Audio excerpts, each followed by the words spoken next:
नमस्कार।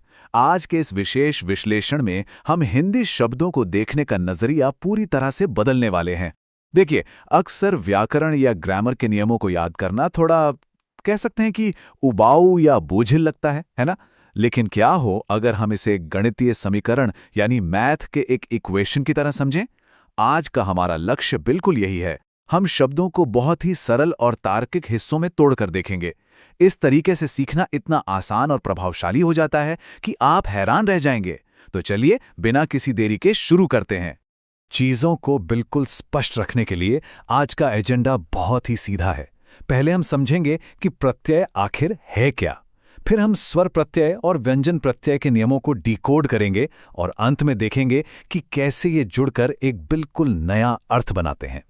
तो चलिए भाग 1 से शुरुआत करते हैं। प्रत्यय क्या है? ये हमारे आज के विश्लेषण का सबसे बुनियादी कॉन्सेप्ट है। अगर बहुत ही आसान भाषा में कहें तो प्रत्यय वे छोटे छोटे शब्द या शब्दांश होते हैं जो किसी भी मूल शब्द के बिल्कुल अंत में जुड़ते हैं और जुड़ते ही उसका पूरा का पूरा अर्थ बदल देते हैं। इसे हम किसी ऐप या फोन के अपग्रेड की तरह सोच सकते हैं। मतलब मूल शब्द तो अपनी जगह पर वही रहता है, लेकिन अंत में एक नया हिस्सा जुड़ते ही उसका रूप और काम करने का तरीका पूरी तरह से अपग्रेड हो जाता है। इसे विजुअलाइज करने के लिए चलिए इसे एक सिंपल मैथ इक्वेशन की तरह देखते हैं। मूल शब्द प्लस प्रत्यय बराबर एक नया शब्द। जैसे यहां पहली पंक्ति में देखिए, खेल के साथ आड़ी प्रत्यय जुड़ने पर एक बिल्कुल नया शब्द बन गया, खिलाड़ी। बिल्कुल वैसे ही दूसरी पंक्ति में सुंदर के साथ ता जुड़ने से सुंदरता बन गया। यहां कुछ भी रटने वाला नहीं है। ये एक बहुत ही स्पष्ट तार्किक प्रक्रिया है जो शब्दों को सीखने का एक बहुत ही शानदार और आसान तरीका बन जाती है। अब बढ़ते हैं भाग 2 की तरफ, स्वर प्रत्यय के नियम। चलिए देखते हैं कि जब स्वरों की बात आती है तो ये गणितीय खेल कैसे काम करता है। इस नियम को हमने 2 बहुत ही आसान विजुअल स्टेप्स में बांट दिया है ताकि याद रखने का कोई झंझट ही ना रहे। पहला स्टेप, बस स्वर प्रत्यय की पहचान करनी है, जैसे कि ई।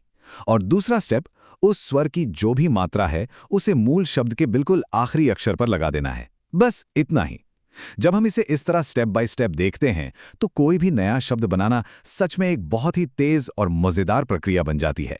चलिए इसे एक उदाहरण से समझते हैं। यहां दुख शब्द में ई प्रत्यय जोड़ा जा रहा है। अब चूंकि ई एक स्वर है तो हमारे नियम के हिसाब से क्या होगा? ई की मात्रा सीधे दुख के अंतिम अक्षर में जाकर जुड़ जाएगी। दुख प्लस ई और जादू की तरह बन गया दुखी। यह देखना वाकई दिलचस्प है कि कैसे मात्रा भौतिक रूप से शब्द के अंत में खुद को अटैच कर लेती है। यहां एक और बेहतरीन उदाहरण है जो इस पैटर्न को बिल्कुल पुख्ता कर देता है। सुगंध के साथ इत प्रत्यय। इत में ई एक स्वर है तो छोटी ई की मात्रा सुगंध के आखिरी अक्षर ध पर लग गई और हमारे सामने एक नया शब्द आ गया, सुगंधित। ये तरीका इतना सटीक है कि गलतियों की कोई गुंजाइश ही नहीं बचती। अब आते हैं भाग 3 पर, व्यंजन प्रत्यय के नियम। ये तो शायद सबसे आसान हिस्सा है। जी हां, व्यंजन नियम अविश्वसनीय रूप से सरल हैं। जब कोई प्रत्यय किसी व्यंजन से शुरू होता है तो हमें कोई भारी बदलाव नहीं करना है। लिटरली बस दोनों शब्दों के बीच से उस प्लस के निशान को हटाना है और उन्हें एक साथ मिलाकर लिख देना है, जैसे लेगो के 2 ब्लॉक्स को एक साथ चिपकाना हो। कोई मात्रा का हेरफेर नहीं, बस एक सीधा और आसान जोड़। इस उदाहरण को देखिए। धन एक मूल शब्द है और वान एक प्रत्यय है जो व्यंजन व से शुरू हो रहा है। हम बस बीच से प्लस का निशान हटा देते हैं और दोनों हिस्से निर्बाध रूप से जुड़कर बन जाते हैं धनवान। व्याकरण को इतने लॉजिकल तरीके से समझने का इससे आसान तरीका शायद ही कोई और हो। एक और क्विक उदाहरण देखते हैं। महान के साथ ता प्रत्यय। फिर से वही बात, ता व्यंजन से शुरू हो रहा है तो बस प्लस हटाया और दोनों को मिला दिया, बन गया महानता। ये रूल इतना सिंपल है कि एक बार देखते ही हमेशा के लिए दिमाग में बैठ जाता है। और अंत में हम आते हैं भाग 4 पर, नया अर्थ। ये समझना बहुत जरूरी है कि इस पूरी प्रक्रिया का अंतिम परिणाम क्या होता है। अगर हम आज के इस पूरे विश्लेषण को समेटें तो ये 3 मुख्य बातें सामने आती हैं जो ये साबित करती हैं कि भाषा भी कितने तार्किक ढंग से काम करती है। पहला, प्रत्यय हमेशा बिना किसी अपवाद के शब्द के अंत में ही जुड़ता है। दूसरा, इसके जुड़ने से शब्द का अर्थ या उसका प्रभाव पूरी तरह से बदल जाता है। और तीसरा, ये पूरी की पूरी व्यवस्था सिर्फ 2 चीजों पर टिकी है, स्वर और व्यंजन।